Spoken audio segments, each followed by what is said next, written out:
Did you know a typewriter could beat a computer in a writing contest? Tessa found her grandmother's dusty typewriter in the attic just 3 days before the school writing deadline. While her classmates typed lightning fast on computers, she fell in love with the clicking mechanical keys. But there was one huge problem. Every single mistake meant starting completely over. No delete button, no backspace, no second chances. As the deadline approached, her friends finished their stories in just hours. Tessa was only halfway done, carefully choosing every single word. Her finger hovered over the computer keyboard. She could switch and finish quickly. Instead, she stayed with the typewriter, crafting each sentence perfectly.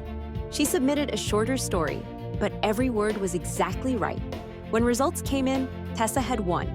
The judges were amazed by her thoughtful, error-free writing that showed real intention.